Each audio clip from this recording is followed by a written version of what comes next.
Well. Back again, are we? Can't stay away from the old boneyard, eh? I understand. Well, there's something about these stones that calls to people. Each one holding its secrets, each one with a story dying to be told. Speaking of secrets, you know what I've noticed after all my years tending to these graves? The dead make terrible neighbors. Oh, not because they're loud, no. It's because they're nosy. Always watching through the earth, always listening to who's walking above them, whose flowers are fresher, whose stone is bigger. Just like the living, really. Always peering through their curtains, gossiping over fences, wondering what their neighbors are up to. Which brings me to tonight's tale. You see this stone here? Still fresh. The earth hasn't quite settled yet. Here lies Abby, young thing, barely 21. College student. Smart girl by all accounts. Maybe too smart for her own good. Or rather, too curious. You see, curiosity is a funny thing. It's what makes us human, drives us forward, helps us learn. But sometimes it's also what drives us 6 feet underground. Poor Abby here learned that lesson the hard way. Learned that some doors are shut for a reason. So settle in, friends. Let me tell you a story about the girl who couldn't mind her own business. A cautionary tale I call Scary on the Inside.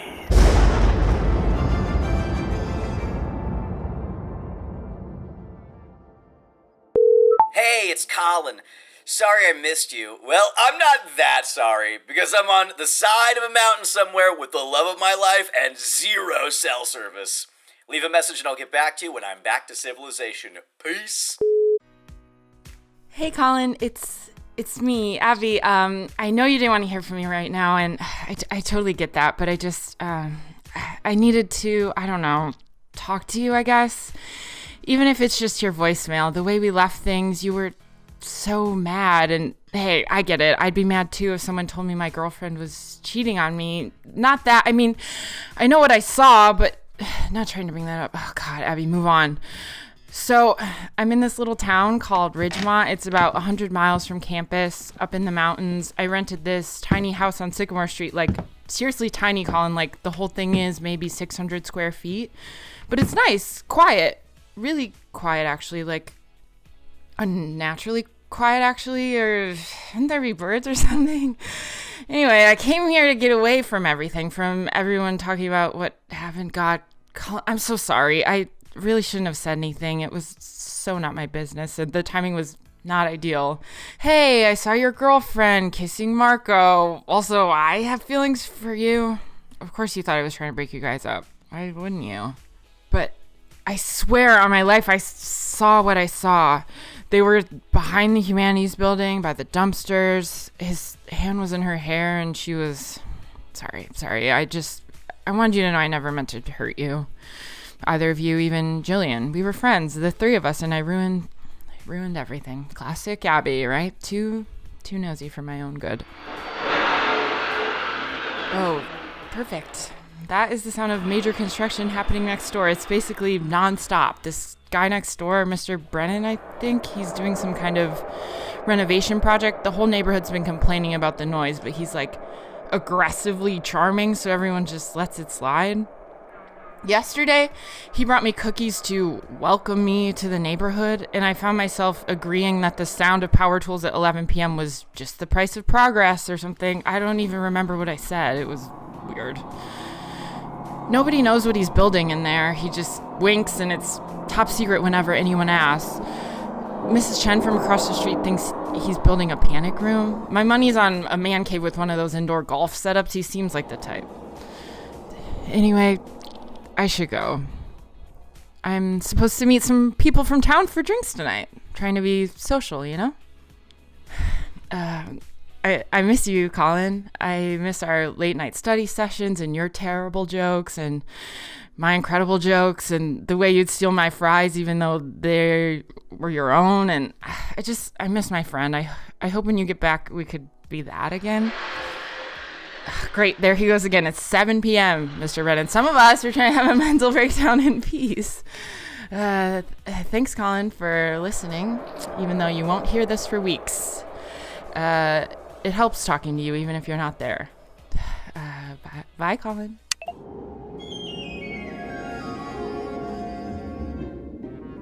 Days passed in that quiet mountain town. Abby tried to keep herself busy. Morning walks, afternoon coffee, evenings spent with library books she'd never finish. But you can't outrun what's eating at you, can you? Every little thing seemed to remind her of Colin. And that voicemail box, well, it was always there. Patient, waiting, never judging.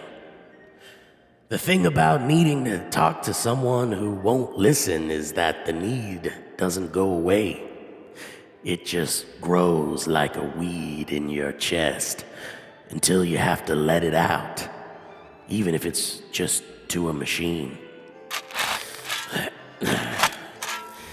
But sometimes when you think you're just talking to yourself, something else starts listening. Hey, it's Colin. Sorry I missed you. Well, not that sorry, because I'm on the side of a mountain somewhere with the love of my life and 0 cell service. Leave a message and I'll get back to you when I'm back to civilization. Peace. Colin, it's me again. Surprise. So I'm walking home from this bar called Rusty Nail. Terrible name, right? I was with my new friends. Yeah, I have friends now. Sarah and Jake or Jack or something. They're great. They think I'm funny and they don't even know about the whole thing with you and her. Don't even need you anymore, you know? I'm having a great time without you. You're a perfect girlfriend. You're stupid face I stupidly fell in love with. I don't mean that, the first part. I mean the other part I do. I miss your stupid face. God, I miss you so much, Colin. Why do you believe me? I saw them. I really saw them. Ugh, Vinny, everything's a little spinny. Wait. Okay, that's better. Oh shit, Colin, look. Wait, you can't see, you're on the phone. Not even. It's your machine. Here, I'll look for us. It's Mr. Brennan. Just got home. His blinds are open and the lights are on and I can see everything. I think he's getting lucky. He's got a room buddy. He's like dragging this woman across the living room. Wait. He's actually dragging her. What the hell is he doing? Is she awake? She's really still. She looks a little dead-ish. No, that's crazy. I'm drunk. I'm seeing things. But it really looks like... Wait. He's taking her towards the basement. Shit! I think he saw me. Now, I'm the creepy neighbor. Great. Wait, he's still moving. He didn't see me. Oh, God, Colin. What if your crazy ex-friend just witnessed a murder? Is this what my life is now?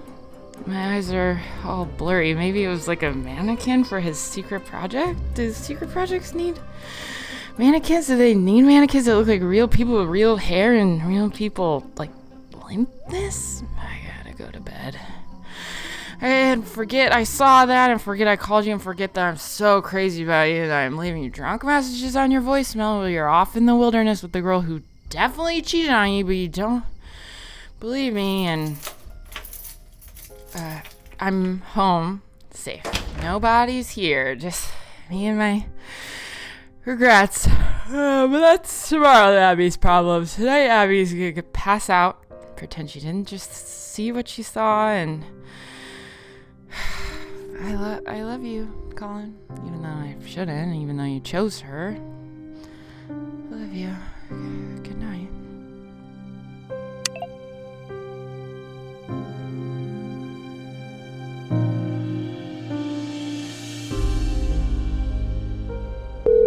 Hey, it's Colin.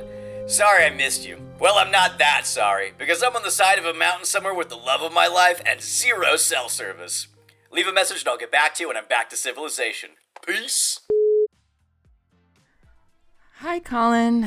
Guess who? I've been Googling how to delete a voicemail after you send it for like an hour, and apparently that's not a thing, so you're gonna hear that last message eventually, and I'm gonna die of embarrassment, and then I won't have to worry about it anymore. Problem solved. I'm sorry for the 1,000th time, for the drunk call, for all the calls, for everything. I promise I'm not usually like this. Well, you know I'm not usually like this. You knew me for like 2 years before I became whatever this is.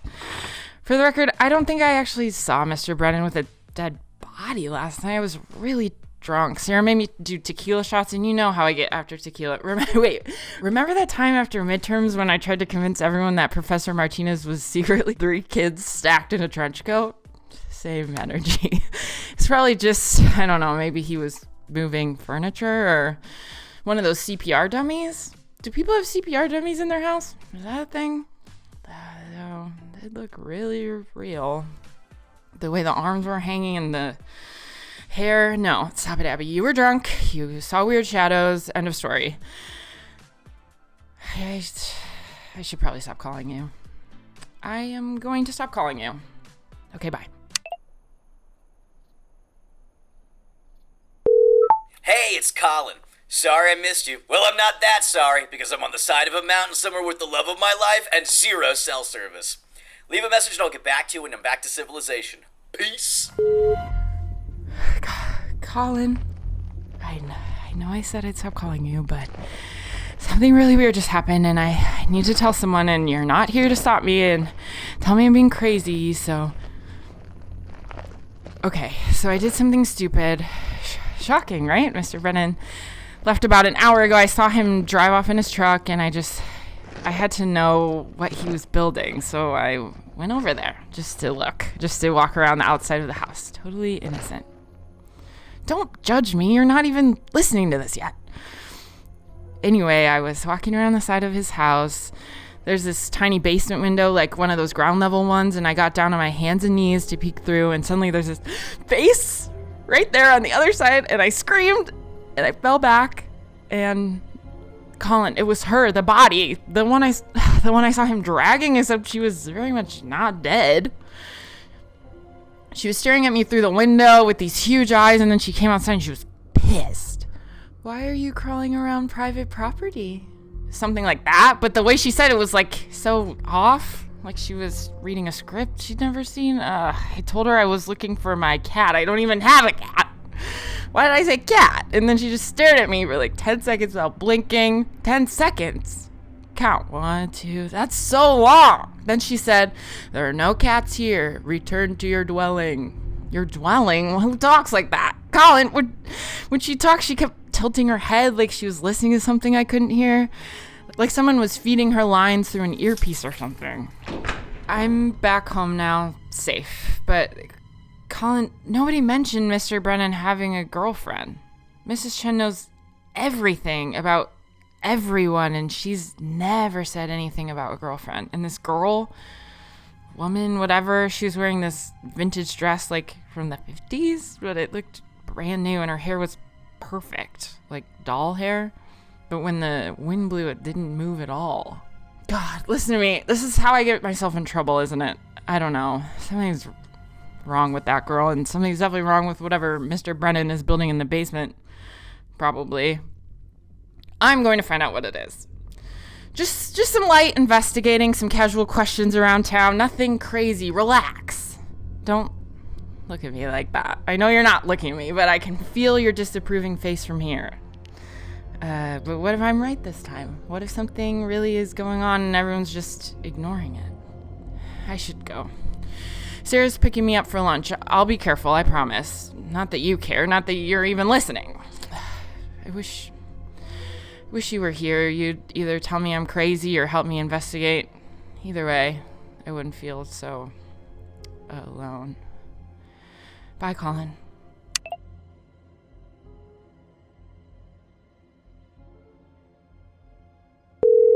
Hey, it's Colin. Sorry I missed you. Well, I'm not that sorry, because I'm on the side of a mountain somewhere with the love of my life and 0 cell service. Leave a message and I'll get back to you when I'm back in civilization. Peace! Colin, okay, things just got really, really weird, as if they weren't already. I've been investigating. Yeah, I know. Abby, stop. But you're not here, so... First, I just asked around town about Mr. Brennan's girlfriend. Mrs. Chen, never heard of her. Mrs. Torres, nope. Even Barbara at the coffee shop, who literally knows when everyone in the town changes their brand of toothpaste. Nothing. Nobody knew he had a girlfriend. She just appeared. Then I started casually just asking about his project. Everyone has theories. Jake thinks it's a doomsday bunker. Sarah thinks it's some tech startup thing. The mailman thinks he's building an indoor pool without the correct permits. But nobody actually knows. And everyone gets this weird vacant look when they talk about how charming he is when they complain about the noise. But then, Colin, I was at the grocery store in the cereal aisle trying to decide between Lucky Charms and Frosted Flakes like a normal person, not just eating Honey Nut Cheerios like a child, when suddenly he's right there, like right behind me. Hello, Abby. I heard you met my girlfriend. She said you were very curious. The way he said curious is made my skin crawl, and he was standing way too close, like uncomfortably close, and I could smell his cologne. It was like, honestly, it was kind of delightful. Not the point. He said, I hear you've been asking about me around town. You should just ask me directly, you know? So I did. I asked him about the project, and he got this smile. But it was like not a normal smile, Colin. Like his face was doing what it thought a smile would look like, and he apologized for the noise. Then he leaned in really close and said, it's top secret, but that he could tell me. And then I can't remember. He definitely told me something specific. I remember his mouth moving. I remember nodding. I remember feeling like everything made perfect sense, and then nothing. It's just part of my memory is just gone. Next thing I knew, I was in the parking lot with a cart full of groceries I don't even remember picking out, including beets, Colin. Beets? When have I ever bought beets? That's it. I'm done playing around. Tomorrow when he leaves, and he always leaves around like 2 p.m. on Thursdays, I've been tracking it. I'm going in. I need to know what's in that basement. Something is wrong. I can feel it. Besides, it can't be as bad as what I'm imagining, right? You don't do major construction and tell everyone it's top secret if you're building, like, a murder dungeon. That would be suspicious. You'd want people to think it was boring, like a wine cellar or something. I'm going to find out what it is, and when you finally get back and listen to these messages, I'll have all the answers, and you're going to be very impressed by my investigative skills, or I'll be behind bars. Please come bail me out. Okay, tomorrow, 2 p.m., I'm going in. Wish me luck. And so Abby made up her mind. Funny how the brain works, isn't it? She'd convinced herself that if she could just prove what was happening in that house, somehow it would validate everything else. Like if she was right about the neighbor, then she must have been right about Jillian cheating, too. The human mind does love its patterns, its justifications. If this, then that. If I can prove one thing, then the other must be true. Poor thing didn't realize she was about to prove something, all right, but it was something else entirely. That being right and being alive don't always go hand in hand.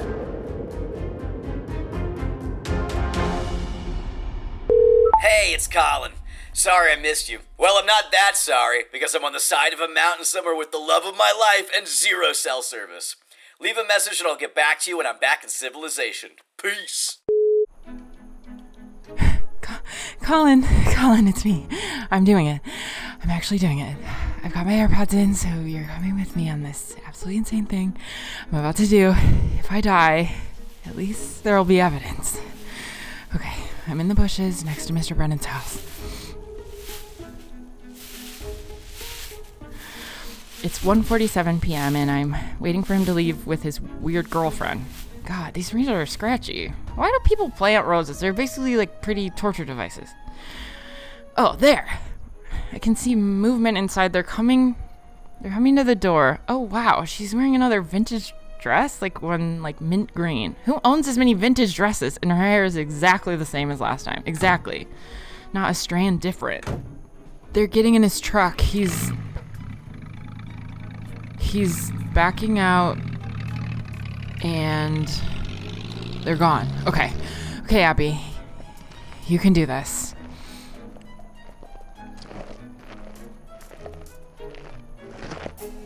I'm approaching the house now. I'm just going to try the front door first. Locked, obviously.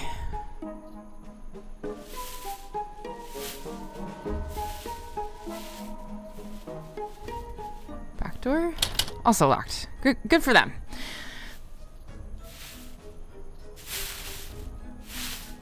Let me check the windows. This one? No.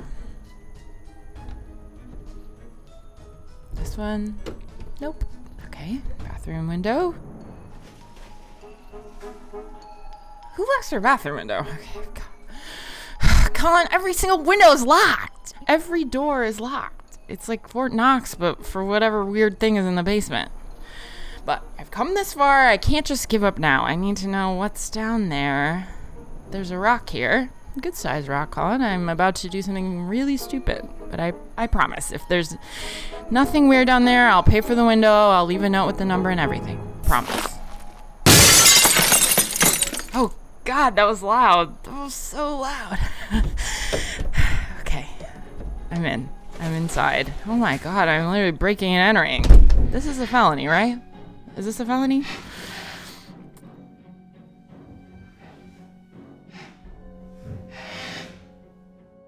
Colin, this house is bizarre. It's like a model home. Everything's perfect, but there's nothing personal anywhere. No photos or mail on the counter. No dishes in the sink. It doesn't even really like smell like anyone lives here. It smells like nothing. How does a house smell like nothing? The basement door has to be around here somewhere. Kitchen? No. Hallway? Oh, wow. Colin, I think I found it. It's like this massive metal door, like industrial grade metal. Who has an industrial metal door to their basement? This thing looks like it belongs in a bank vault. Okay, the handle is cold. Oh, it's like really cold. Okay, it's probably locked anyway, so I'll just try it and then I can leave and I can pretend none of this even happened. It's open. There are stairs going down. I can't see the bottom. It's completely dark down there. Okay, I'm going down. Here we go.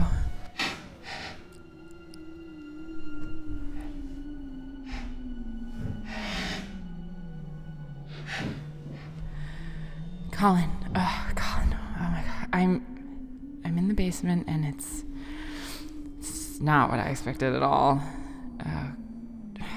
The room is ginormous. They're like gymnasium enormous, and there are these things. I guess they're like pods.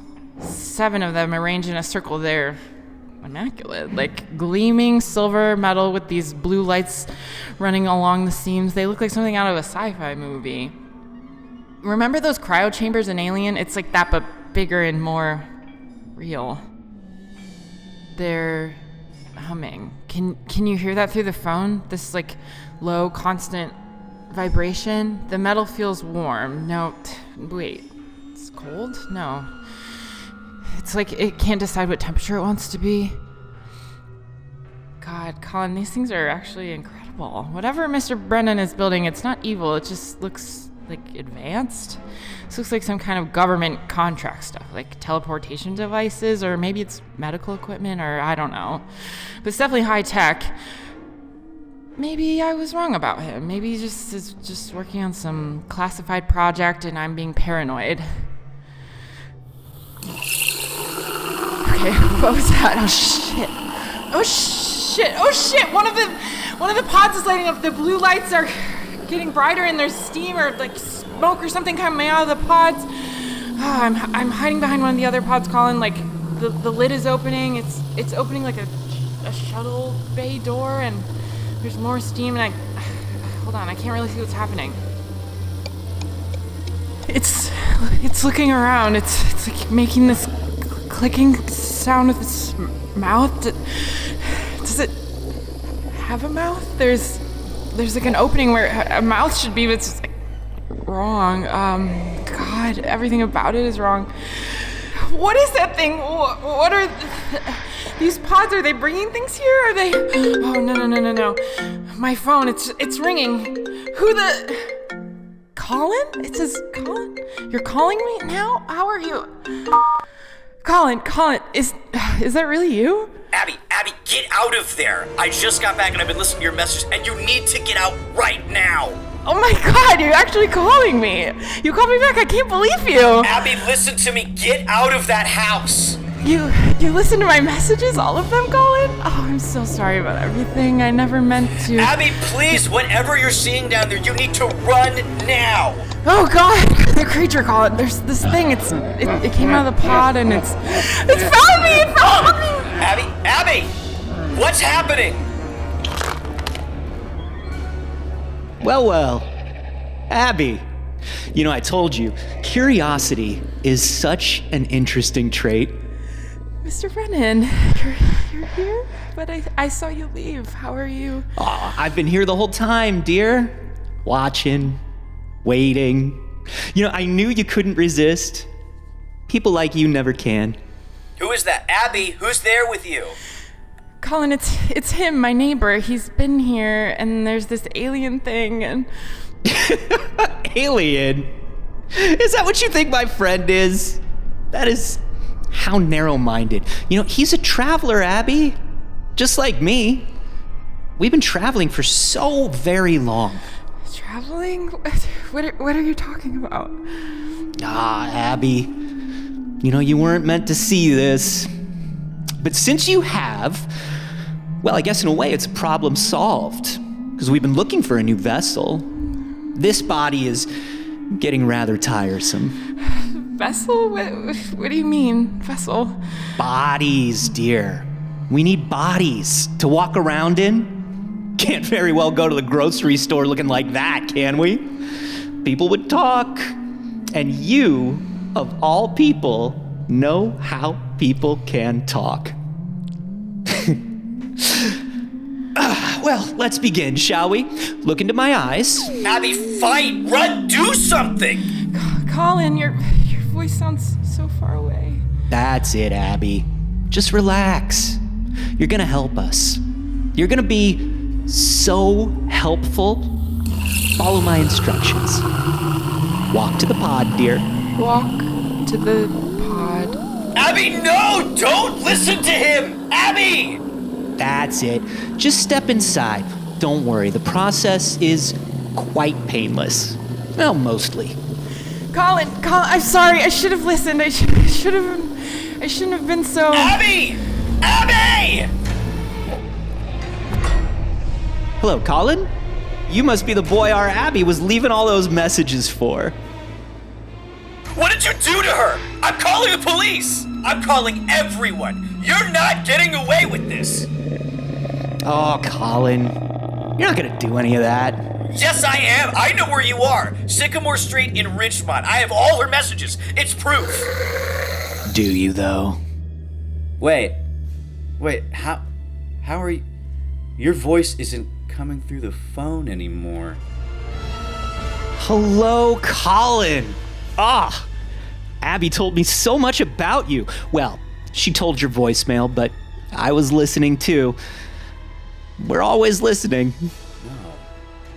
No, that's impossible. You were 100 miles away. Distance is such a human concept. You know, we really don't believe in it. Now, about those messages. Stay back! Help! Somebody help! Oh, Colin.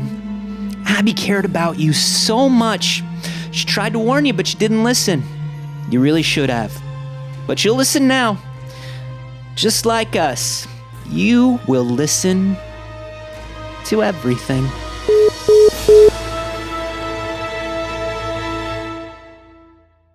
And there you have it.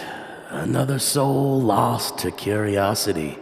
Another set of messages that'll never be answered. Oh, poor Abby. She spent her last days talking to a voicemail box, pouring her heart out to someone who wasn't even listening. Well, someone was listening, just not the someone she hoped. Well, makes you wonder, doesn't it? What if Abby had just minded her own business about Jillian and that Marco boy? Would she have spent her summer in that mountain town? Would she have noticed the strange neighbor at all? Or would she be back at school right now, studying for midterms, stealing someone else's fries? And Colin, well, what if he'd believed her the first time?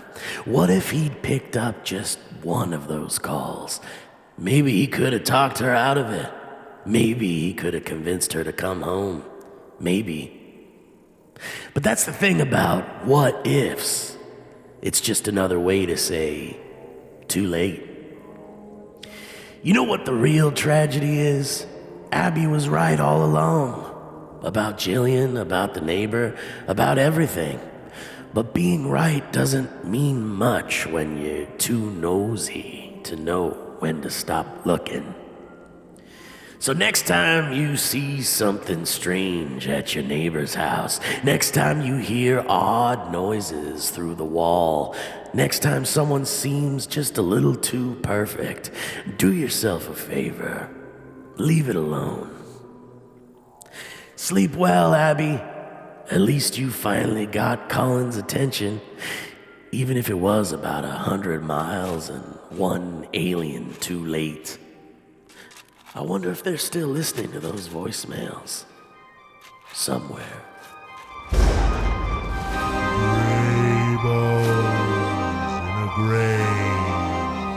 Visit patreon.com/graybonesinAgrave to support this series and gain exclusive access to live-streamed read-throughs of each episode, a VOD archive of every live recording, and more. Gray Bones in a Grave was created by Brett Register and Steve Zaragoza.